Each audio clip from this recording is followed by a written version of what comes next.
Greetings, citizens. Your journey is about to begin. The story I choose for you today is called Little Brother and Little Sister. Please find a position which make you feel comfortable. Relax yourself.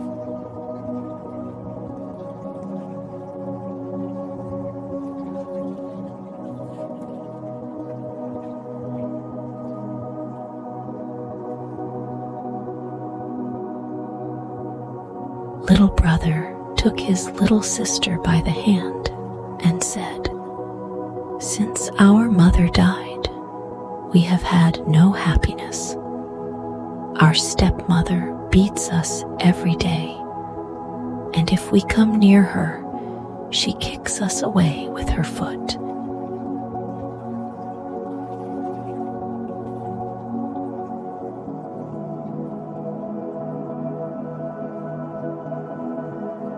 Our meals are the hard crusts of bread that are left over, and the little dog under the table is better off, for she often throws it a nice bit.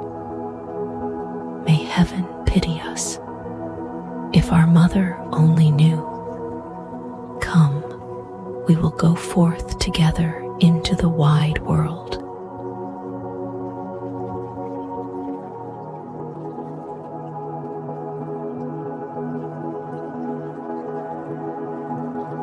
They walked the whole day over meadows, fields, and stony places. And when it rained, the little sister said, "Heaven and our hearts are weeping together."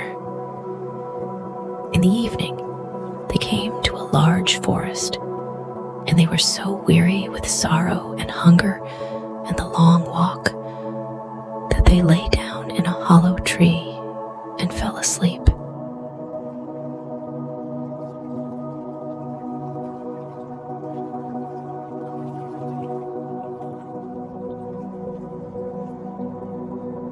The next day when they awoke, the sun was already high in the sky and shone down hot into the tree.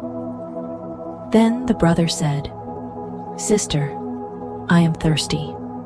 If I knew of a little brook, I would go and just take a drink. I think I hear one running." The brother got up and took the little sister by the hand, and they set off to find the brook.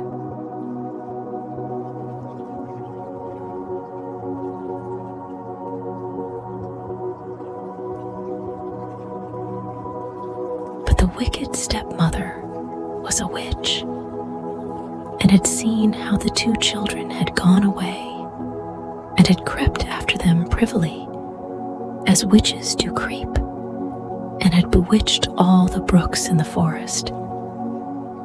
Now, when they found a little brook leaping brightly over the stones, the brother was going to drink out of it.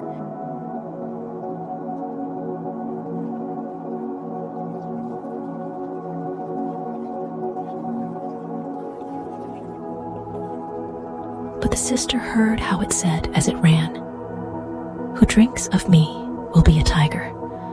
Who drinks of me will be a tiger." Then the sister cried, "Pray, dear brother, do not drink, or you will become a wild beast and tear me to pieces." The brother did not drink, although he was so thirsty, but said, "I will wait for the next spring."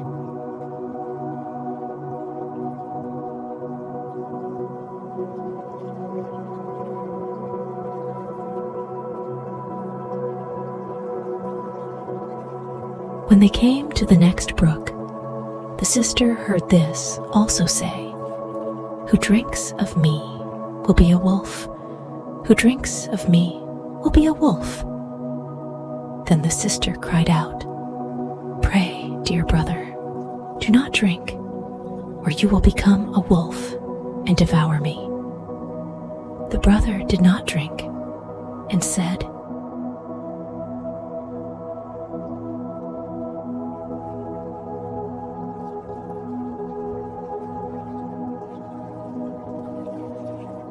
will wait until we come to the next spring, but then I must drink, say what you like, for my thirst is too great. And when they came to the third brook, the sister heard how it said as it ran, "Who drinks of me will be a roebuck, who drinks of me will be a roebuck."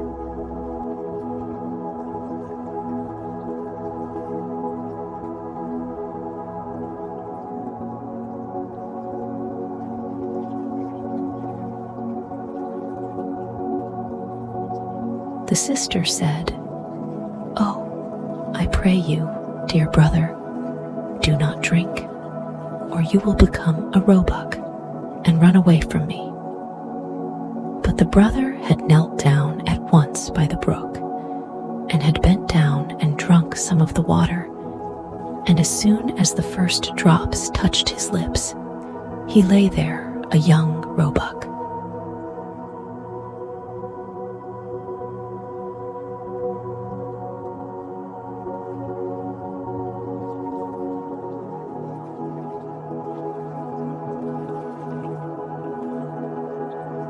And now the sister wept over her poor bewitched brother, and the little roe wept also, and sat sorrowfully near to her. But at last the girl said, "Be quiet, dear little roe, I will never, never leave you." Then she untied her golden garter and put it round the roebuck's neck, and she plucked rushes and wove them into a soft cord.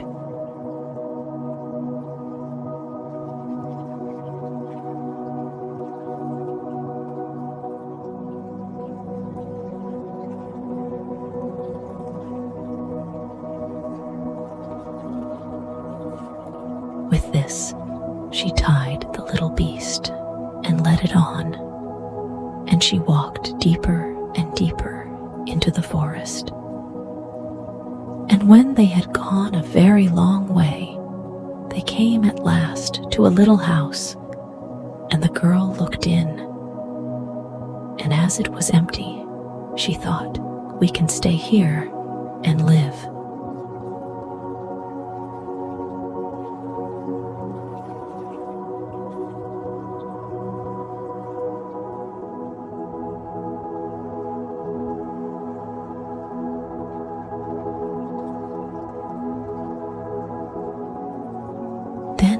She sought for leaves and moss to make a soft bed for the roe.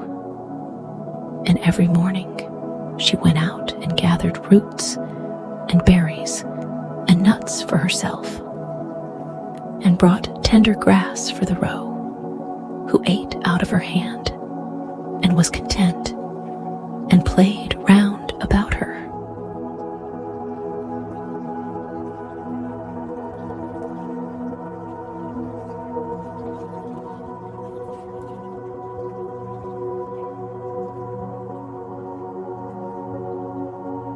In the evening, when the sister was tired and had said her prayer, she laid her head upon the roebuck's back. That was her pillow, and she slept softly on it. And if only the brother had had his human form, it would have been a delightful life.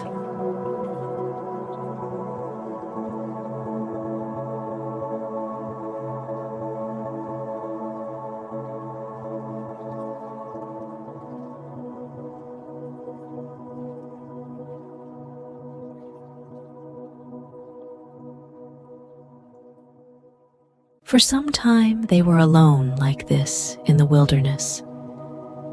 But it happened that the king of the country held a great hunt in the forest.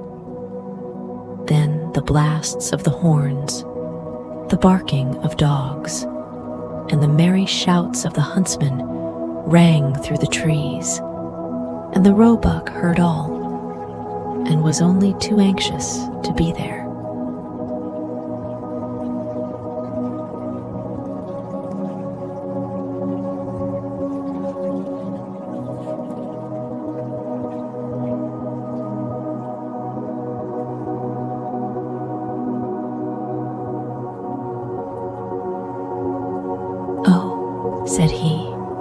sister, let me be off to the hunt.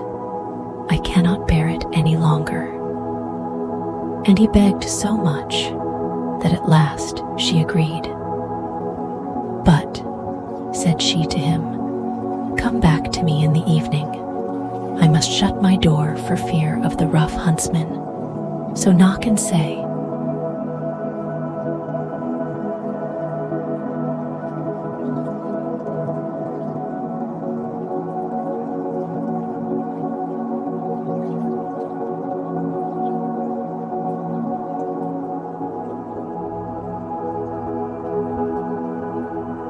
'My little sister, let me in, that I may know you, and if you do not say that, I shall not open the door.' Then the young roebuck sprang away. So happy was he, and so merry in the open air.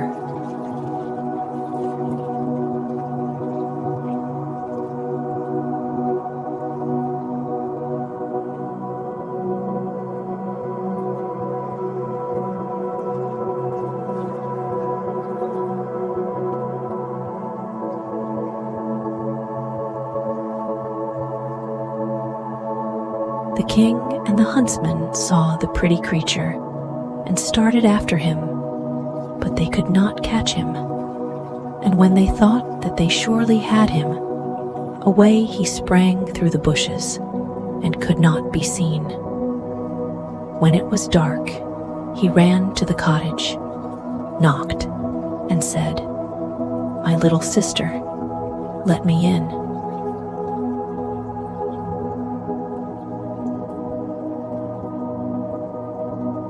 Then the door was opened for him, and he jumped in and rested himself the whole night through upon his soft bed.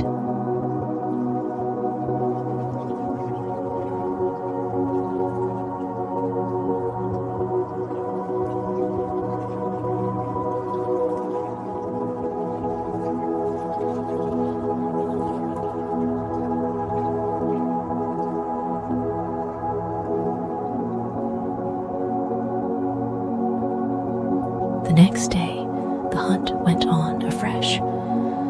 And when the roebuck again heard the bugle horn and the ho, ho of the huntsman, he had no peace, but said, "Sister, let me out.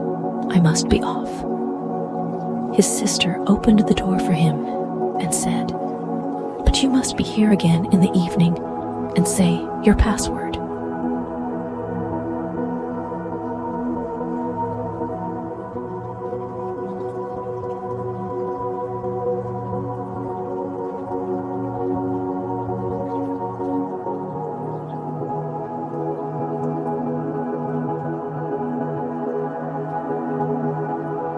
When the king and his huntsmen again saw the young roebuck with the golden collar, they all chased him, but he was too quick and nimble for them. This went on for the whole day, but at last, by the evening, the huntsmen had surrounded him, and one of them wounded him a little in the foot, so that he limped and ran slowly.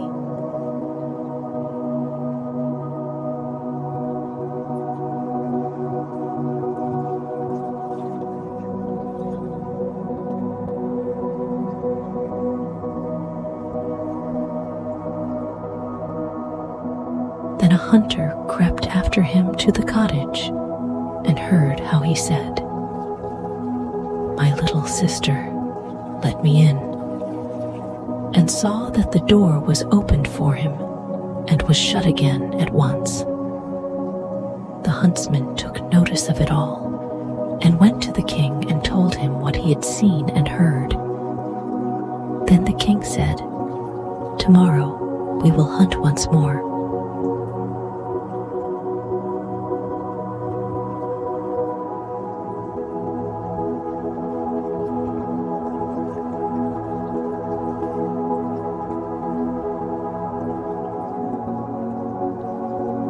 The little sister, however, was dreadfully frightened when she saw that her fawn was hurt. She washed the blood off him, laid herbs on the wound, and said, "Go to your bed, dear roe, that you may get well again." But the wound was so slight that the roebuck next morning did not feel it any more.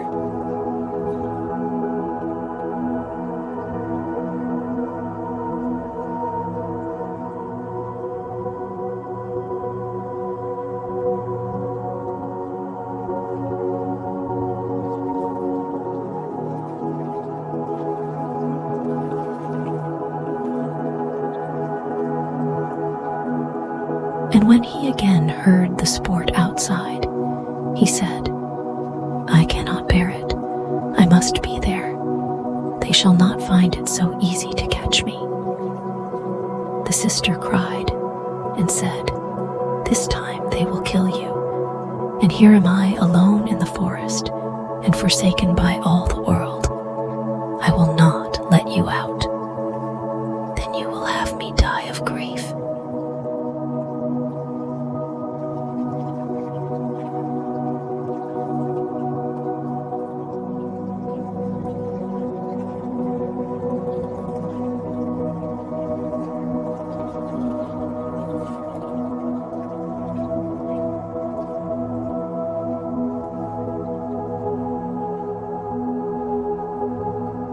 Answered the roe, "When I hear the bugle horns, I feel as if I must jump out of my skin."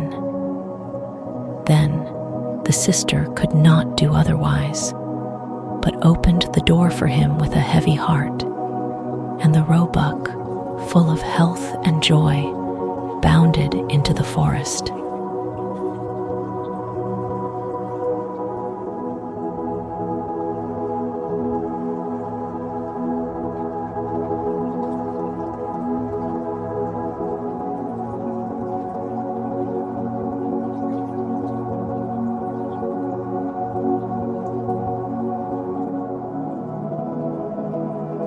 When the king saw him, he said to his huntsman, "Now chase him all day long till nightfall, but take care that no one does him any harm."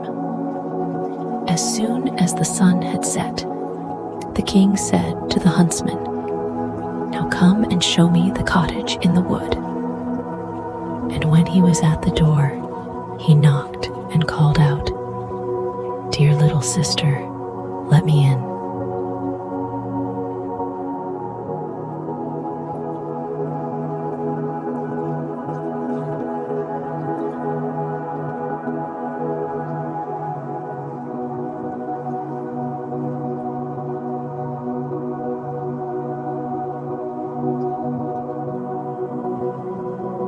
Then the door opened, and the king walked in, and there stood a maiden more lovely than any he had ever seen. The maiden was frightened when she saw, not her little roe, but a man come in who wore a golden crown upon his head. But the king looked kindly at her, stretched out his hand, and said,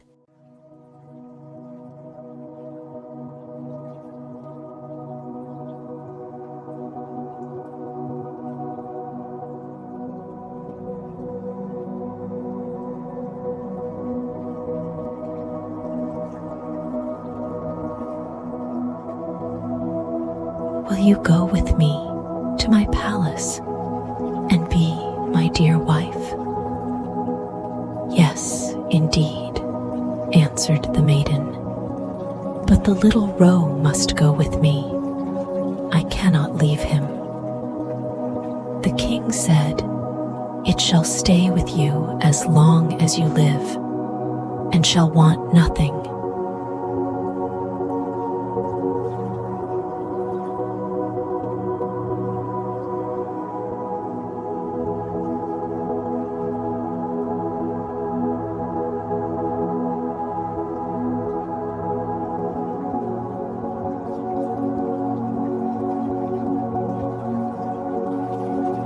Just then he came running in, and the sister again tied him with the cord of rushes, took it in her own hand, and went away with the king from the cottage.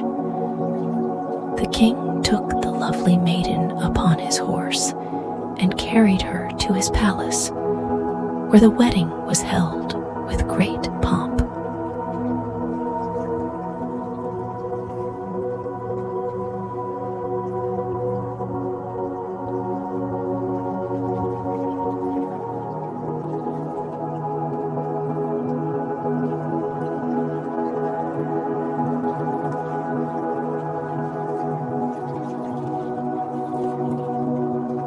She was now the queen, and they lived for a long time happily together. The roebuck was tended and cherished, and ran about in the palace garden. But the wicked stepmother, because of whom the children had gone out into the world, thought all the time that the sister had been torn to pieces by the wild beasts in the wood.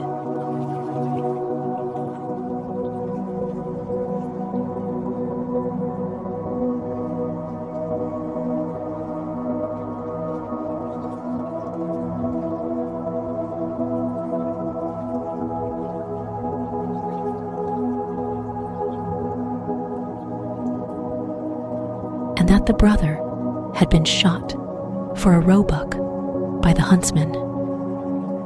Now, when she heard that they were so happy and so well off, envy and hatred rose in her heart and left her no peace, and she thought of nothing but how she could bring them again to misfortune.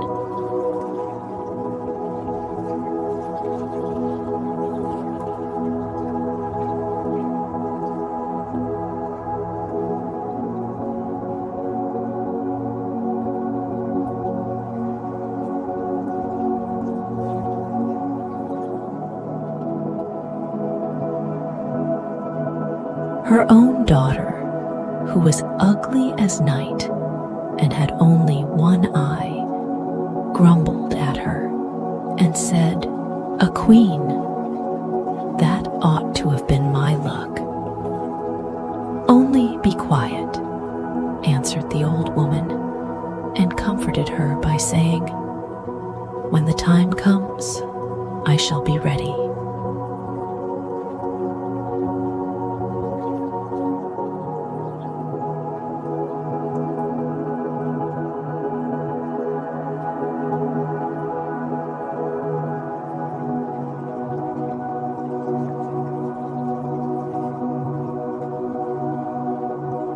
As time went on, the queen had a pretty little boy, and it happened that the king was out hunting.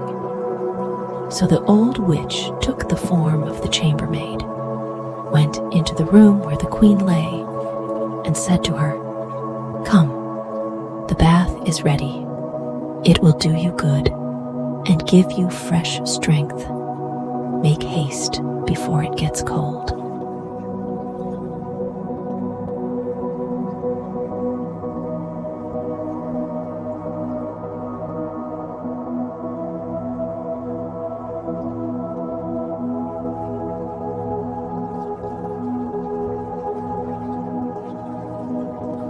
The daughter also was close by, so they carried the weakly queen into the bathroom and put her into the bath. Then they shut the door and ran away.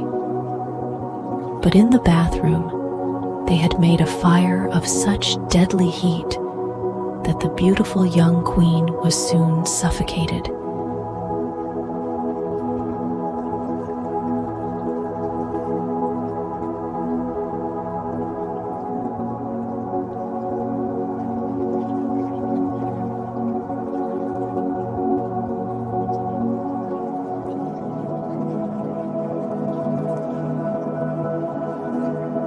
When this was done, the old woman took her daughter, put a nightcap on her head, and laid her in bed in place of the queen. She gave her too the shape and the look of the queen, she could not make good the lost eye. But in order that the king might not see it, she was to lie on the side on which she had no eye.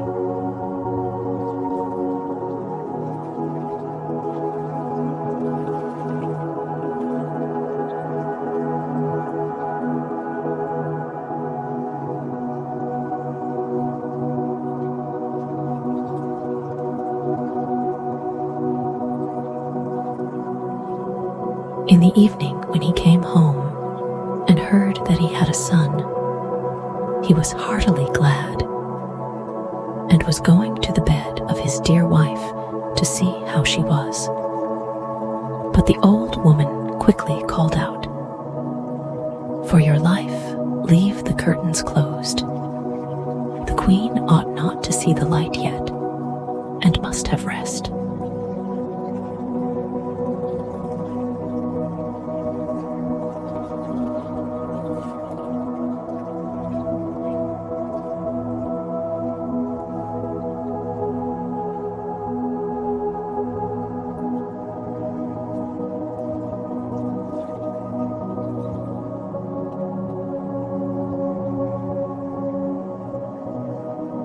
The king went away and did not find out that a false queen was lying in the bed.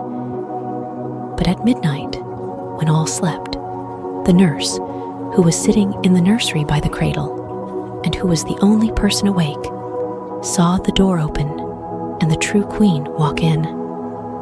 She took the child out of the cradle, laid it on her arm, and suckled it.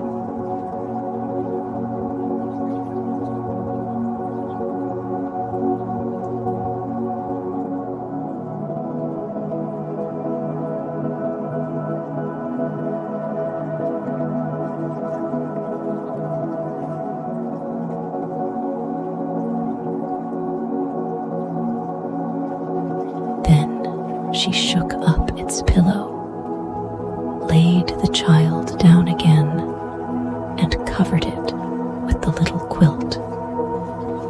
And she did not forget the roebuck, but went into the corner where it lay and stroked its back. Then she went quite silently out of the door again.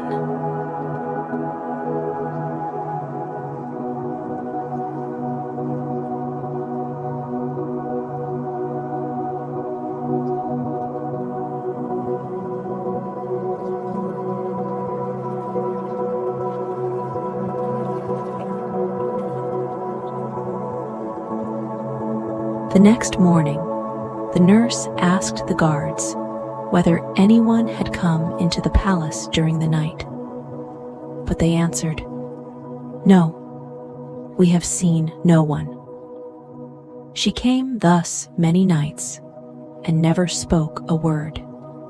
The nurse always saw her, but she did not dare to tell anyone about it.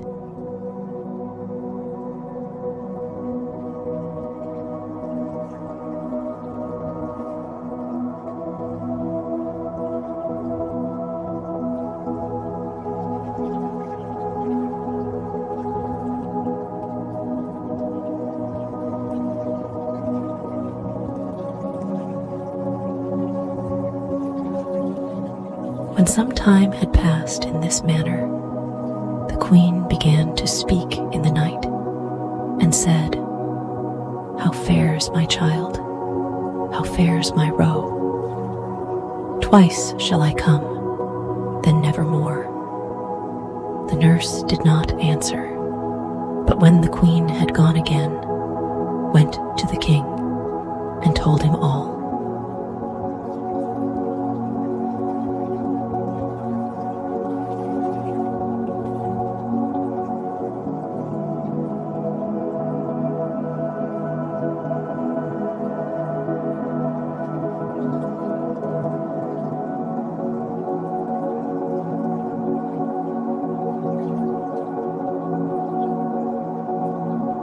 The king said, "Ah, heavens, what is this? Tomorrow night I will watch by the child." In the evening, he went into the nursery And at midnight, the queen again appeared and said, "How fares my child? How fares my roe? Once will I come, then nevermore."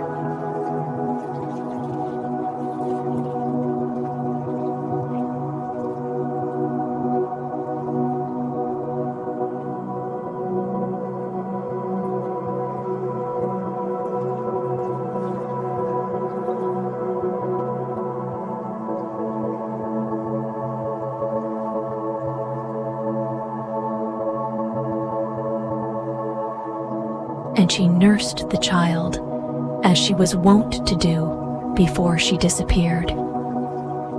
The king dared not speak to her, but on the next night he watched again. Then she said, "How fares my child? How fares my roe? This time I come, then nevermore."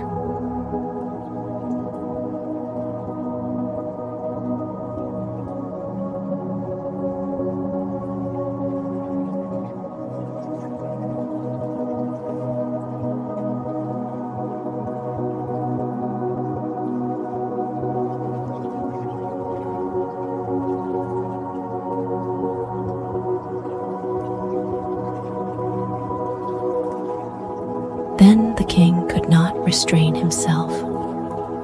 He sprang towards her and said, "You can be none other than my dear wife." She answered, "Yes, I am your dear wife." And at the same moment she received life again, and by God's grace became fresh, rosy, and full of health.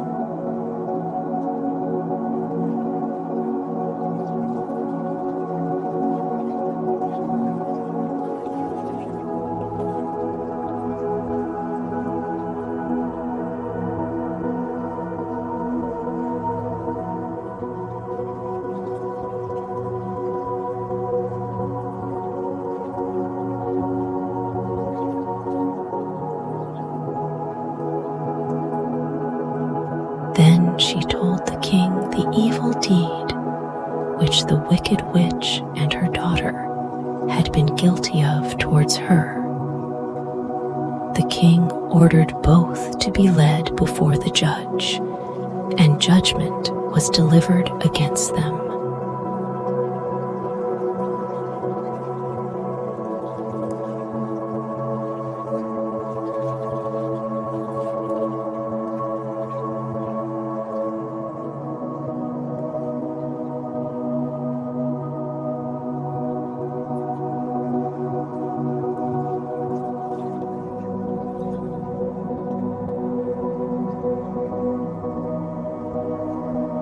The daughter was taken into the forest, where she was torn to pieces by wild beasts. But the witch was cast into the fire and miserably burnt. And as soon as she was burnt, the roebuck changed his shape and received his human form again. So the sister and brother lived happily together all their lives.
Good night, citizens.